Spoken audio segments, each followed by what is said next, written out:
कि अगर कोई ये कहे कि इसका फ़ायदा नहीं होगा तो वो गलत है। अगर कोई चीज़ अच्छी हुई है और बिना किसी खून खराबे के हुई है तो उसका क्रेडिट तो मिलेगा।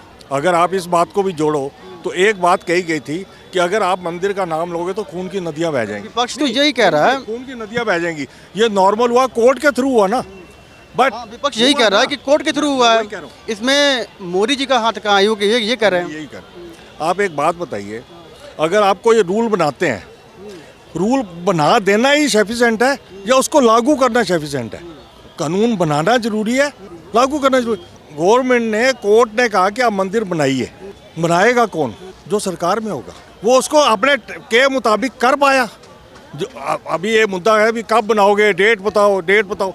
जो पीरियड मंदिर ट्रस्ट है, वो तो ट्रस्ट है, आज से बना हुआ ट्रस्ट नहीं है, वो काफी समय से पहले से ट्रस्ट बना हुआ है। कि आपको क्या लगता है कि विदाउट गवर्नमेंट सपोर्ट के ट्रस्ट काम कर सकती है? नहीं कर सकती। मैं कहता हूं कि कोई भी गवर्नमेंट होती है आज, उसको क्रेडिट मिलता। मैं बीजेपी की बात नहीं कर रहा, कोर्ट ने फैसला लिया है, जो भी गवर्नमेंट होती उसी को उसको क्रेडिट मिलता। आज बीजेपी है, उसको क्रेडिट मिला। विपक्ष को वहाँ जाना चाहिए। 110% जाना चाहिए। क्यों जाना चाहिए ये मैं बताता हूँ। उनको इसलिए जाना चाहिए, पहली बात, उन्होंने अपना वोट बैंक देखना है। वो धर्म के उससे नहीं जाएंगे, उन्होंने अपना वोट बैंक देखना है कि अगर हम नहीं गए तो हमारा वोट बैंक डिस्टर्ब होगा। तो वो वोट बैंक को देखते हुए मेरे हिसाब से जाएंगे। बीजेपी अपना वोट बैंक सिक्योर कर रही है।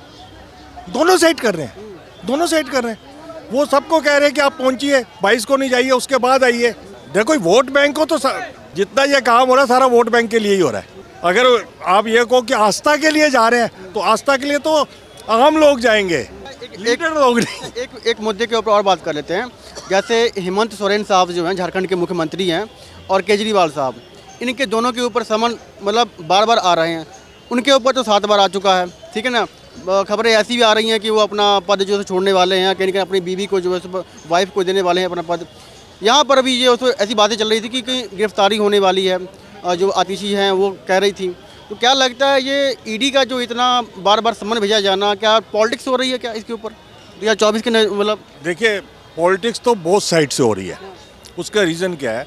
ये जो पहली बात, अगर एक एजेंसी किसी को कॉल करती है, आप जिस पोस्ट पे बैठे हैं, आप सीएम की पोस्ट पे, अगर आप उनकी बात का ऑनर नहीं करेंगे तो मैं, आप बताइए, मैं आपसे कैसे उम्मीद करूं? ये एक गलत मैसेज जा रहा है। दूसरी इनकी तरफ से क्या है कि ये चाहते हैं कि थोड़ा सा टाइम खिंच जाए, इलेक्शन के पास आ जाए, हम ऐसा माहौल क्रिएट करें कि ये लोग इतने प्रेशराइज हो जाएं कि हमें अरेस्ट करें और हम उसका इलेक्शन में फ़ायदा उठाएं। इलेक्शन में हमें नुकसान होगा, मोदी जी हमें कैंपेन करने नहीं दे रहे अच्छे से। मैं वही तो कह रहा हूँ, वो उस चीज़ का फ़ायदा उठाना चाहेंगे ना कि हमें जो है वो इलेक्शन में नहीं बोलने दिया जा रहा है, इसलिए हमें उठा के अंदर कर दिया। वो इलेक्शन के पास तक टाइम खींचना चाहते हैं, जो मेरा आइडिया।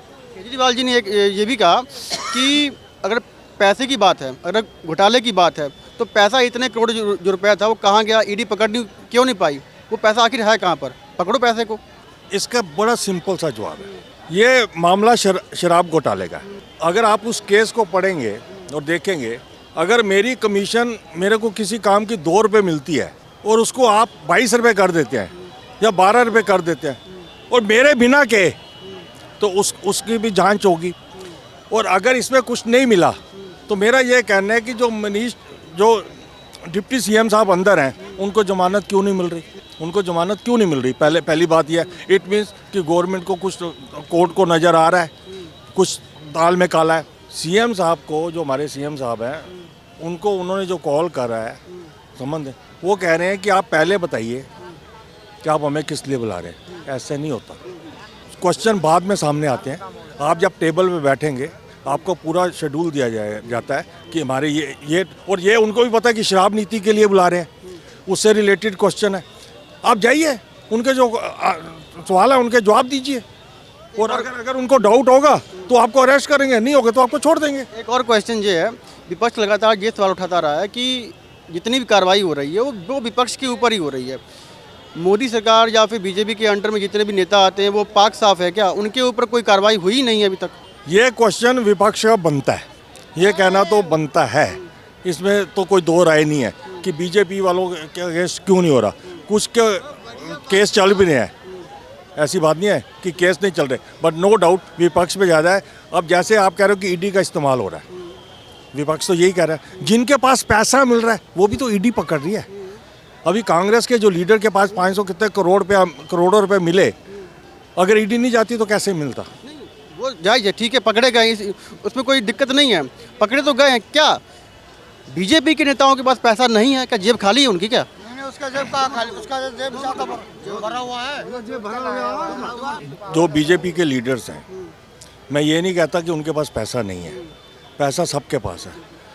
आप एक बात समझिए कि मैं ये नहीं कहता कि बीजेपी के सारे बिल्कुल साफ सुथरे, तो ये क्वेश्चन तो रेस हो गई होगा। इसमें क्वेश्चन मार्क इसमें इस एक पॉइंट के ऊपर, इस एक पॉइंट पे जो मैं मानता हूँ, आप इस एक पॉइंट में मैं ये मानता हूँ कि आप विपक्ष को गलत नहीं कह सकते।